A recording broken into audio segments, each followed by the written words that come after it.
सगळ्यांना नमस्कार, शुभ सकाळ. आज काय जेवण बिवण काय जा जेवण करा म्हणलं तर नको म्हणते, तर रात्री त्यांना वाजल्या 10 यायला. आणि पाऊस इकडं बी झालता, त्याच्यामुळं पावसामुळं तर लयच राडा झाला त्यांचा, काय का ना. त्याच्यामुळं मी काय पडले. ह्यांनी भाऊजीला लावलं वाटतं फोन, का नाही लावायचा होता पण मोबाईल नसल्यामुळे लावलाच नाही. तर बघू आता ह्यांचा मोबाईल आणलाय, पण ह्यांना डिस्प्ले टाकायचा आहे अजून, बघ पगार झाल्यावर आहे का ना. तर मी रात्रीला फोन केला की म्हणलं भाऊजीला फोन आलता, केलता का काय, गेले तर काय भाऊजी. तर भाऊजी तर झोपलं होतं वाटतं, आहे ना भाऊजी. भाऊजी झोपलं होतं.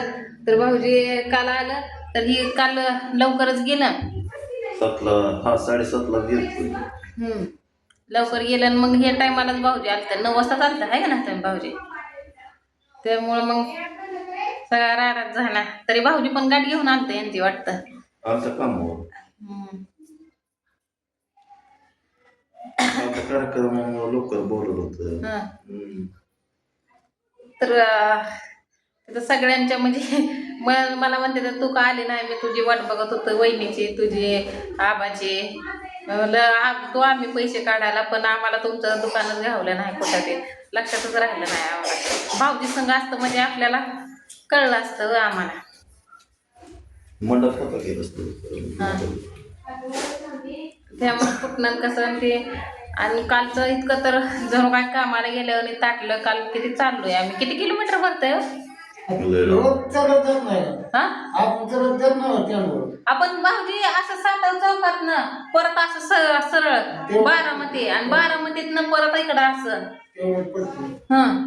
तर किती किलोमीटर? 1 किलोमीटर बघा. 1 किलोमीटर आहे. रिक्षाला तर 30 रुपये घेते ते, 20 रुपये. आणि तिथनं आपण सातारा चौकात 1.5 किलोमीटर राहते वाटतं. बारामती काय माहिती, असं लय गेलो वळण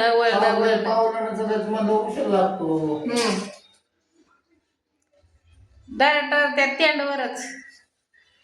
आणि माहिती बी नव्हतं काय नव्हतं, आम्ही तिघच. पण जवळ न वाटलं, येताना आलो की जवळ पडलं.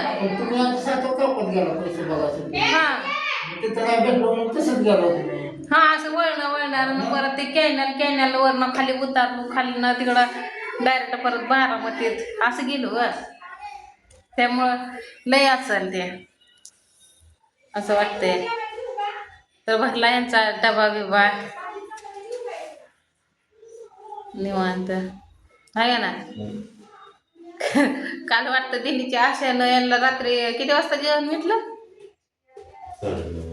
9:30 वाजता.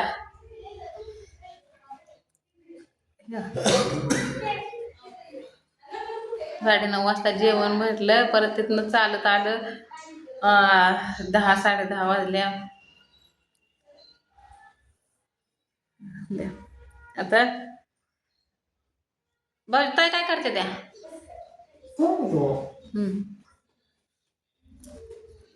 तर भाऊजीची बी ड्युटी चालू होईल आजपासून का उद्यापासून भाऊजी? जसं भाडे तसं.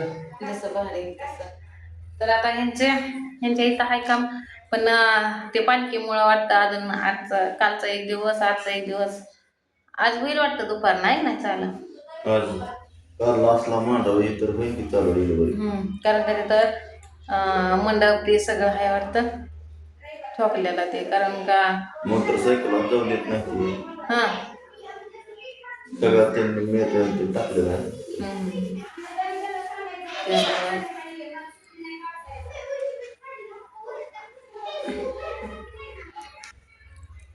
तर आपण दादाला विचारू की ती शाळेत जाणार आहे का नाही शाळेत जाणार, कारण का त्याच्या आजीचा सकाळी फोन आलता, आजोबाचा आलता, आजोबा मला खवळलं लय मरणाचं. तर म्हणलं जाऊ द्या काय खवळा, म्हणलं काय कसं असेल तसं. म्हणजे मला किंवा आली त्याची, की इतकं मारलेलं ते त्याच्यामुळं. आणि ते सारखंच म्हणायचं मम्मी ये मम्मी ये मम्मी या. मग मी म्हणलं आणावं 2 दिवस तरी. आता इथं मी बसली अडकून. सकाळी लय खाल्लं वल्लाचं बोलणं तरी विचारू त्यालाच आपण.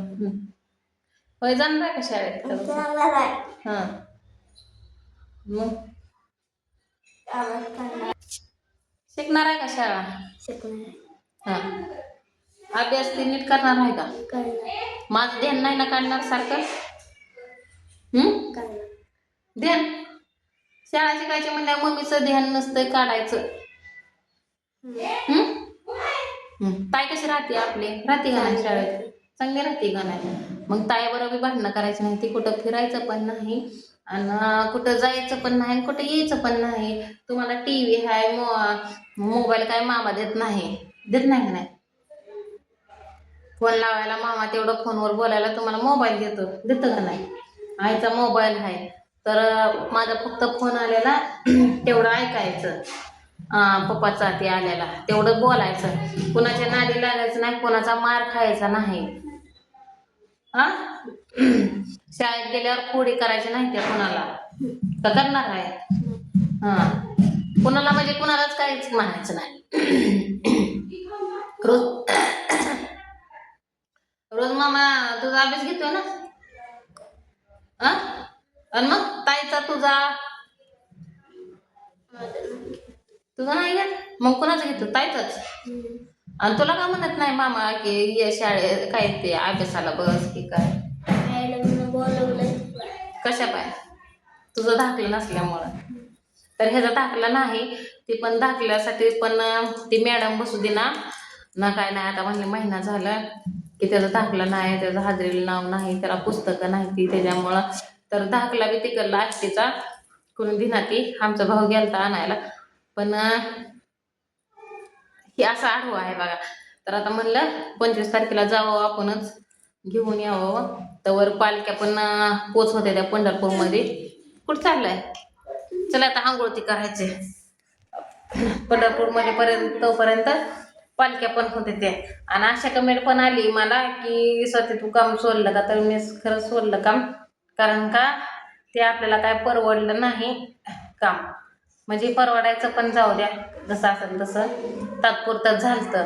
पण लई टाईम व्हायला लागला, 12 वाजायला लागल्या घरी. परत कीर्तन, परत किरकिर व्हायला लागली घरात. मग त्याच्यामुळं मी काम सोडून दिलं. आणि भाऊजी पण म्हणलं रातायला मला पण तुम्ही कामाला अजिबात जायचं नाही रात्रीचं. नाही म्हणलं विषय संपला.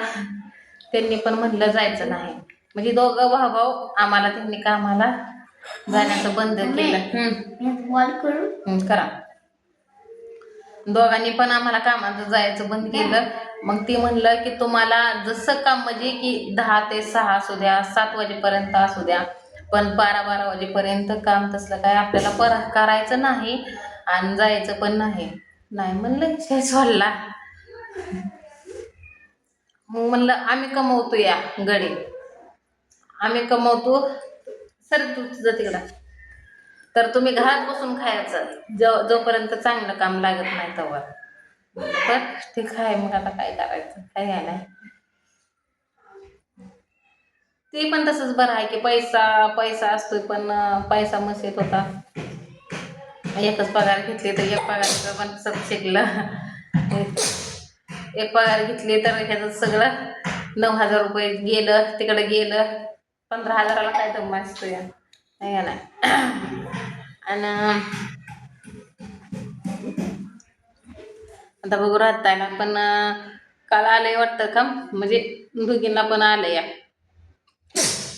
तर आता ह्याला घालवल्याशिवाय मला तर आता काय नाही करायचं येत. पण ह्याला पण घेऊन मी ॲडजस्ट करू शकते. तसं ते काय नाही.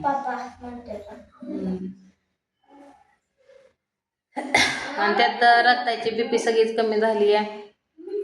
काल चालू बी वाटत नव्हतं त्यांना, काहीच नव्हतं. तर त्याच्यामुळं तर मी काय म्हणलं तर खरं तुम्हाला मी कुठल्याच प्रश्नाचं मला कसंही बोललं तरी मी काहीच म्हणणार नाही. तर त्यामुळं मी काहीच म्हणणार नाही. सगळ्याच्या चांगल्याच कमेंट आहेत त्या, तसं काही कोणाचं वाईट नाही ना काय नाही.